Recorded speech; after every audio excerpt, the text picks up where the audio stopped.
County. I'm your host, Randall M. Gould, and I want to thank you for tuning into this video. And yes, it has been some time since my last video. And today I want to do something totally different. You're used to me either talking about books that have to do with movies or just talking about movies in general, whether it has something to do with kung fu flicks or horror movies or comedies or whatever. Today I wanted to talk about nothing but music. I want to talk about music because between movies and music, those two things are my top things that I love almost more than anything, except for my kids and my family and everything. But when it comes to everything else, I love movies and music. But I would say that I probably found music was my first love over movies. Music always felt like it was my thing. Of course, I started collecting music back in the days of cassette tapes and CDs. Except CDs were a little bit too expensive for a 10-year-old who had been saving up his lunch money. So I would go out and buy cassette tapes. And my first cassette tape was Kiss Destroyer, followed by Deep Purple's Machine Head. Those were my very first two cassette tapes. And I was lucky that my parents, for that following Christmas when I was 10, they would buy me a cassette player. It was a cassette deck. They even had where you could put your cassettes and the actual player in the back of them, and it held 5 of them actually. I think it was like a Magnavox or Memorex brand, off-brand or something like that, or it might have been RCA. I'm not sure, but that was like the greatest thing. Even though I had already been watching movies with my dad, having music was like the greatest thing in the world for me. It was like one of my greatest escapes, and I truly loved it. I bought my first Kiss tape just because I saw the album cover. I'm not gonna lie, I didn't know who the hell Kiss was, but I saw that album and I was like, this looks like superheroes. This is like comic books that I already read. And this is during the mid 90s, early like 94, 95, 96, in this era. And right before they'd come out with their reunion tour, and when they played on MTV Unplugged. So I had found Kiss before all that, but what led me to doing all this, or going out and buying cassettes in general, was I had a friend named Chris who handed me a Alice Cooper's Greatest Hits cassette and told me I needed to listen to that. He gave me Alice Cooper, and he gave me they brought Iggy Pop's Brick by Brick, and I think it's Brick by Brick. It was either Brick by Brick or Raw Power. I'm not sure, or it might have been Cold Metal, because I think it was Cold Metal because it was more of a heavy metal album than it was anything else, or it felt like it anyways. Cold Metal is. But I took those two cassettes home and had and I listened to them on my dad's radio in the car and everything. Because like I said, at this time I didn't have a cassette player or anything. But my dad, I would go out to the car, pop it in, turn the ignition on to where I could just listen to the music. And I kid you not, when I heard Alice Cooper, I thought it was the greatest thing that I'd ever heard in my entire life. Hello Hooray, I'm 18, Elected, Teenage Lament, 74, which oddly is probably one of my favorite songs, along with $1 Billion Babies. But that entire Greatest Hits, that was the pinnacle of awesomeness to me. Following that, I listened to Iggy Pop's Cold Metal. I enjoyed the hell out of that. Yeah, it was Cold Metal. I enjoyed the hell out of that, and I would eventually go on and it started me on this journey of buying my own music. So I would save up my lunch money. I wouldn't eat lunch at all the entire week. And back then, the cassette tapes were like $7, I think $7.99 at Walmart. And I had saved up my money for like 2 or 3 weeks, and I went with my mother to Walmart, and I scoured through all the cassette tapes and everything. And I'm just looking. I want something that grabbed me. And lo and behold, I saw Kiss Destroyer. It was that and Kiss Alive 3 they had at my local Walmart. And I bought Kiss Destroyer because, like I said, the album cover, it's awesome. I get home, and we didn't get home. We listened to the Kiss cassette on the way home. My mom was driving, and I kid you not, when I heard Detroit Rock City, going to the King of the Nighttime World, God of Thunder, Great Expectations, so on and so forth, that was it. That was the most epicness that I'd ever felt in my life. That to me was the greatest thing. I listened to that cassette tape over and over and over, and then I saved my money up, and a couple of weeks later I went back and I got Deep Purple's Machine Head, and probably one of my top 10 favorite albums of all time. That entire album is just stellar in my opinion. And this would lead my parents to see that I was starting to like their genre of music. I mean, literally, I grew up within all genres of music, but with my mom loving disco and like the easy listening music of the 80s and stuff and 70s. My dad liked classic rock and roll through and through, so I got to hear a lot of Eagles, Steve Miller Band, so on and so forth. So they saw what I was enjoying, and like in Kiss, Alice Cooper, Iggy Pop, 70s, 80s. So they went out and bought from that Christmas, following Christmas, the stereo with the cassette player, and they bought me the 70s greatest hits. It had like Journey's Lovin', Touchin', Squeezin', Rick and Derringer's Rock and Roll Hoochie Coo, Ted Nugent's Cat Scratch Fever, Queen's I'll Go Rock You, and so on. It was just, and these three cassettes would end up defining my life for some like what I would enjoy and everything for the rest of my life. And I did. I went through a phase where I did everything I could to collect every Kiss cassette, Alice Cooper, the Alice Cooper group, even some of his solo stuff. I admit that after Flush the Fashion, I didn't buy as many Alice Cooper cassettes until I had found Constrictor and then Raise Your Fist and Yell, so on, and I started collecting again. And but it was cool because it became a Kiss fan right before Kiss became big again, or before they became big with TV Unplugged and their announcement that they were going to play Reunite and everything, which for me was phenomenal. But before then, it was like everyone would see when you're trying to listen to music with your friends, not all your friends really listen to the music you enjoy, or vice versa and everything. And I was listening to like the 60s, 70s, 80s, and early 90s music. I wasn't really into I had not gotten into the grunge phase of music. I always felt like it kind of lacked something to me at the time. I mean, I've grown to like grunge over the years, more alternative music of the 90s. But at that time, I didn't really enjoy anything after like 92, 93. So everything before. So I really enjoyed a lot of the hair metal and the hard rock of the 70s and hair metal of the 80s. I enjoyed new wave of the 80s with like bands like The Cars, Genesis, not Genesis particularly, Phil Collins, I guess, because he's more new wave in my opinion. The sound of Phil Collins in the 80s. Genesis was more of a progressive rock band before they straddled that new wave sound kind of with Abbey Cab and everything that came after and everything. So I just enjoyed that. That was like my favorite type of music, and I was lucky. I was raised around my grandfather, my grandmothers,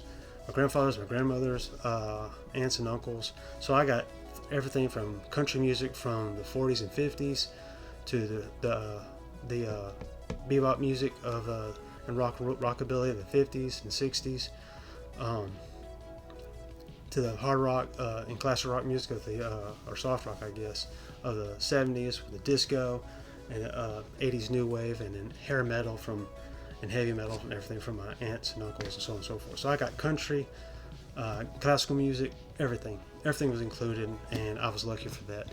And I grew to love all that music and everything. And then of course, growing up with, I guess, my genre of our decades of music from the 90s and 2000s and everything, new metal, grunge. I went back to like grunge, hip hop, and everything. So I mean, I got to me the best days of music were during those days. And you call me, I'm old-fashioned. I can't help it, but those were to me the music during this time period had more heart. During those decades, had more heart and thought.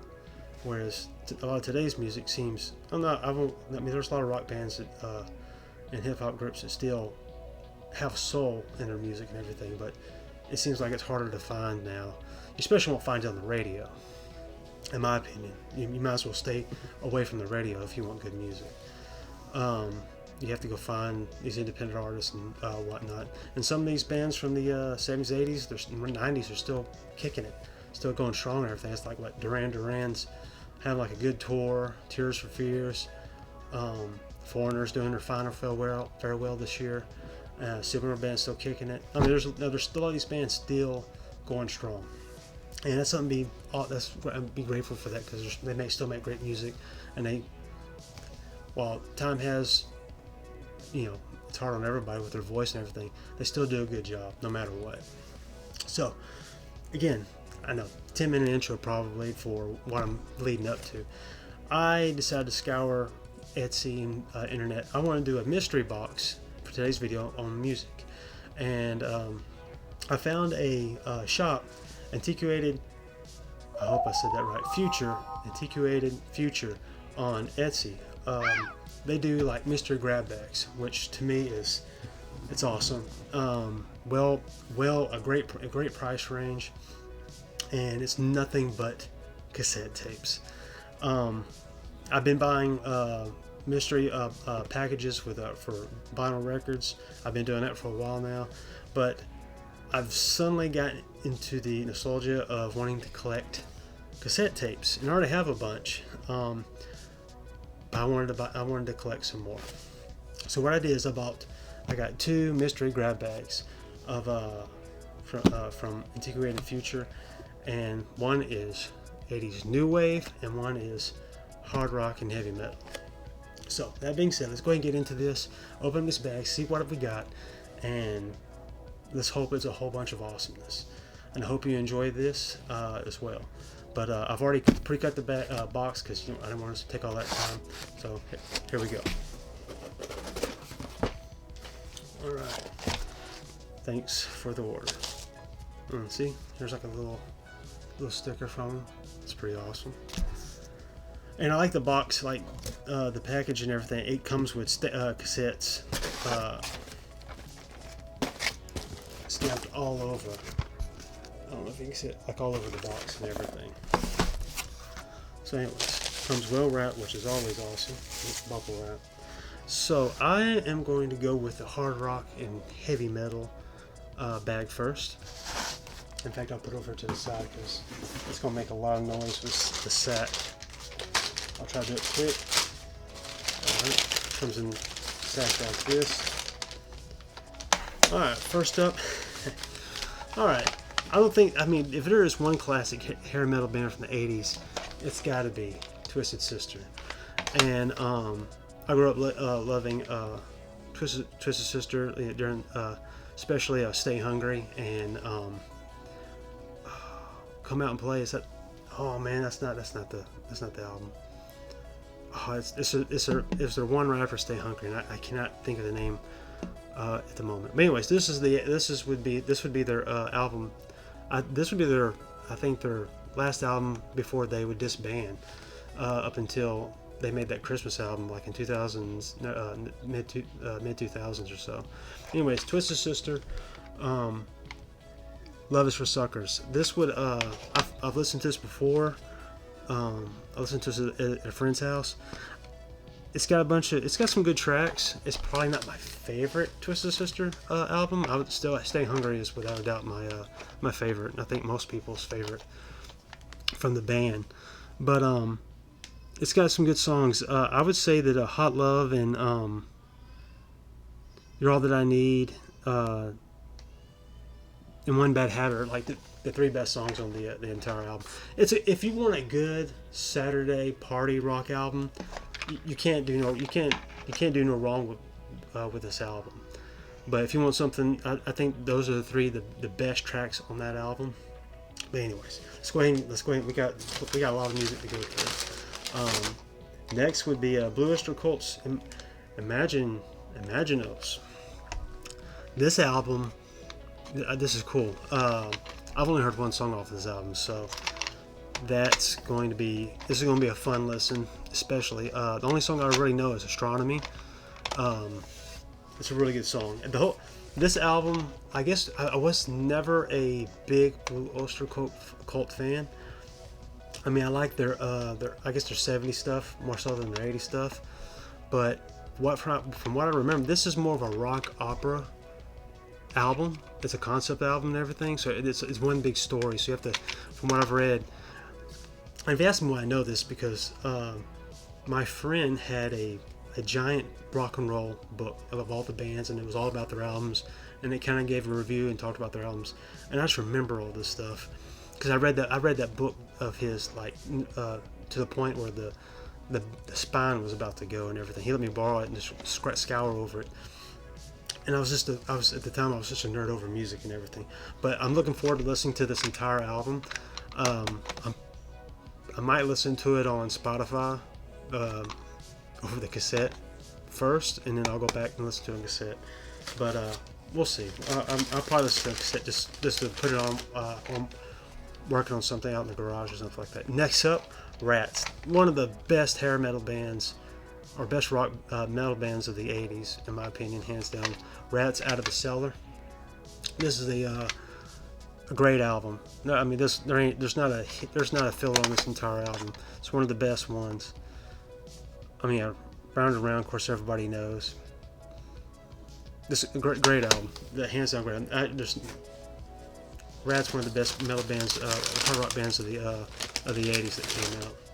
Next up, classic AC/DC, Heat Seeker. No, Heat Seeker, my gosh.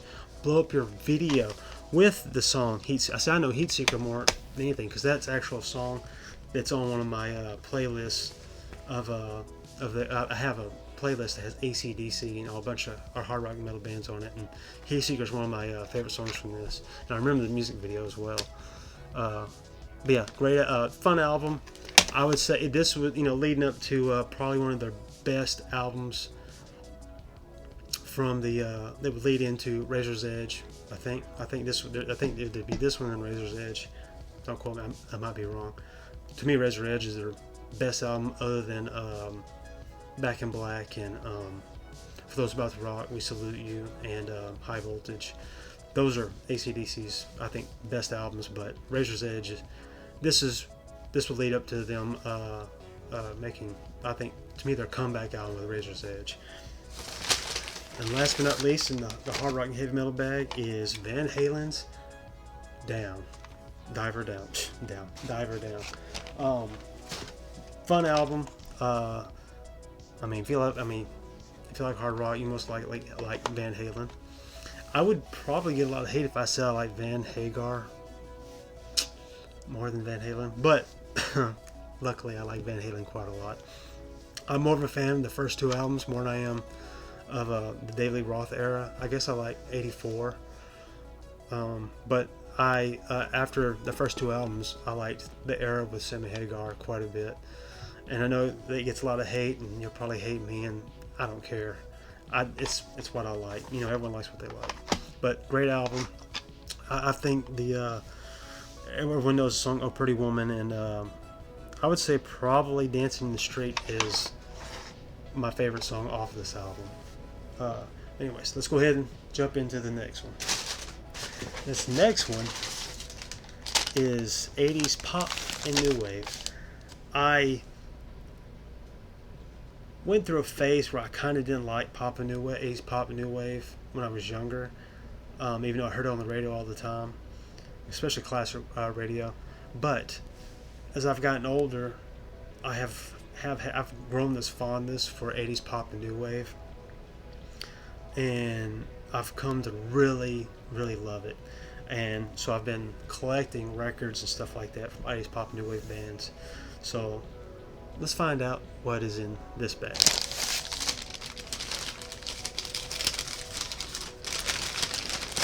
First up, Scandal. Alright, I know the song, The Warrior. And I don't know this band. I mean, I know this band, but I don't know them that well. But Scandal. I know The Warrior. That's, for some reason, the only song I know off this album. And it's a good song. But I'll have to definitely play this album and give it a listen to. I'm looking forward to that. Like I said, I know The Warrior, but I can't think of another song from the band at this moment. It just totally escapes me. Like I said, they're probably not one of the bands that I really listened to when I was younger or growing up, but I'll go back and give the album a listen. Next up, all right, Fine Young Cannibals. Hey, that's a good record. The Raw and the Cooked. This is a really good album. She Drives Me Crazy. I can't think of a song that I probably heard more from either movies or just hearing on the radio. Great song, pure 80s goodness. It's got I know two of the songs. One of the other songs that I like is Good Thing and She Drives Me Crazy. Those are my two favorite tracks off of this. But fun album, without a doubt, a fun album. Next up, good band, NXS, Kick, fantastic band. I think most people that I've been friends with, they know the band from the Lost Boys soundtrack, but my dad actually had he had this exact same cassette tape when I was younger. I lost it, mind you. I don't have it anymore, but fantastic album. I mean, you can't really go wrong with. I think NXS just had it was just good music. I always thought they were a heavy metal band. Like every time I would look at the band, I thought they were going to be a heavy metal band, but they never were. They were just a solid rock band, in my opinion. But Kick is, I think a lot of people would say Kick is probably their first or second best album, top two albums that they made, and everything. I enjoy the band. Of course, this song's got my favorite tracks off of this one would be Devil Inside and New Sensation. But I like Calling on Nations too. That's a good song. Calling on Nations is a good song. Alright, next up. The Police. This is a greatest hits album. Every Breath You Take singles. I am going to be honest. I am not a Police fan or Sting fan. I mean, if I was to play an album of theirs, it would be their greatest hits, which is, luckily this is what this is. I just never was. I couldn't get into the band, I guess, like I could others. There was something about them. Maybe I'll do a deeper dive and try to listen to more of their music, but I just never was a big The Police fan. And I guess because I heard Every Breath You Take all the time on the radio, and you heard it in the movies, and I just didn't care for it. But like I said, I'll give the album a listen to it again. I'll sit down and listen to it, soak it in, and we'll see. And last but not least, alright, here we go. The Cars, Door to Door. This would be the last album that the Cars the full band would make. This would be the last album that they would make after they break up, right after this album and everything. They had broken off and did a bunch of all the people in the band did after Heartbeat City, which stressed the band out. They broke up. Well, they didn't break up. They went out and made a bunch of solo records. Rick and Orr and all those. They went out in Elliott. They went and they made a bunch of solo albums. All their solo albums are actually really great. I would say Rick's is probably the best, followed by Orr's. His was the most car sound. Orr's and Rick's were Benjamin Orr, yeah. They had the most car sounding albums, but Rick would have the most successful album. He had a top 10 single, Emotion in Motion, which is a great song. But the Cars are, I would say, the Cars are probably a top 5 band for me. I enjoy all their stuff from '78 onward. Door to Door is a good album, but it is the lesser of all their albums. You can go back and you listen to all the Cars albums from the first release to Heartbeat City, and every song could have been a single. It literally could have been released and could have been a hit. It's like a greatest hits on every single album. That's how good they were, in my opinion. When Door to Door came out, you tell the band had kind of grown apart, and it just didn't have what the other albums had. You know, every band's going to falter sooner or later. You can't knock them all out of the park. While there are some good songs, I would say that Leave or Stay is a good song, and Strap Me In, You Are the Girl. I mean, yeah, there's some good songs in here, but like I said, it's not an album I listen to. I can listen to all albums from start to finish, whereas this one, not so much. I listened to it, but it's not a favorite. I don't remember a whole lot of the songs after I listened to this album. But the other stuff's exceptionally, it's phenomenal. Yeah, Cars are my favorite bands. And that's all of them. So I got 10 cassettes. I think all of them are going to be awesome, except for probably the Police. But that being said, I'm pretty sure I'll enjoy it. I'll listen to it and give it. And like I said, check out this Etsy store, Antiquated Future, because Antiquated, I think I'll say it wrong like 4 or 5 times. My mouth's getting dry.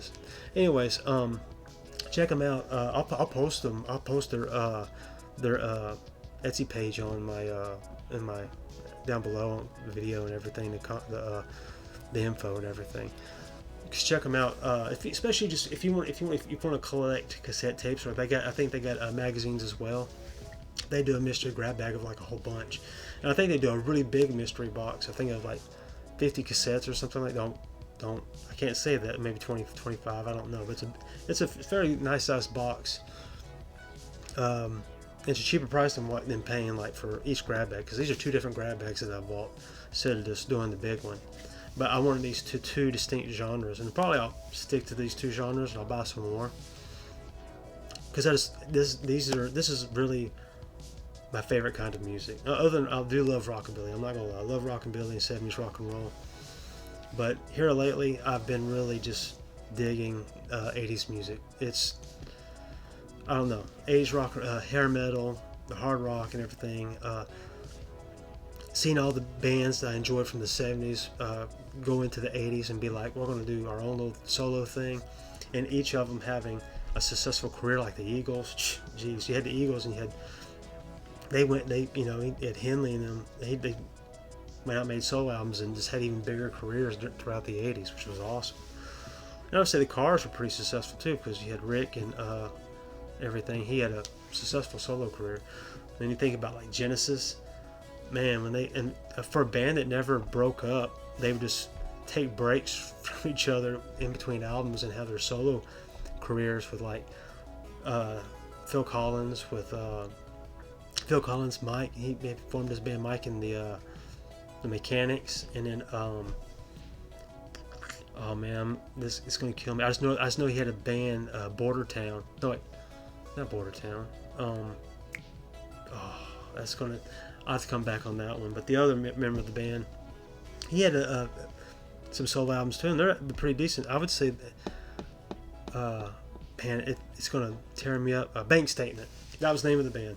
Sorry, that is gonna tear me up inside if I didn't. Bank Statement. He had released an album with a band called Bank Statement, and it had a closer sound than the rest of his stuff to Mike and the Mechanics and Phil Collins.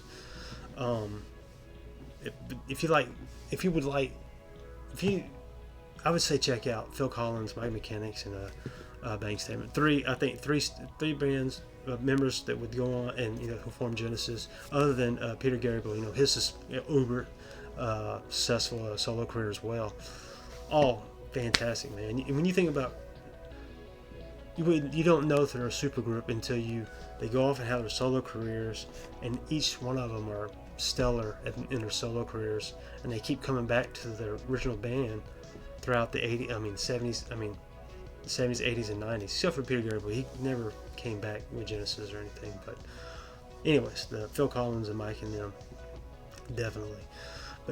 I know I'm nerding out and I made a very long video just talking about music, but I hope you enjoyed this video. I want you to tell me what your favorite new wave and pop 80s band was, or hair metal and hard rock band, whatever. Just tell me about it. Tell me about your experience, and why when your first cassette or your first album with that band, and why it's special to you. Because this music's special to me. I love music, movies. You see it all around me. But music was my first love, and I like talking. But I'm gonna do more videos like this. I'll probably do a video like this every 2 weeks. I'm gonna get back on the train and making more videos.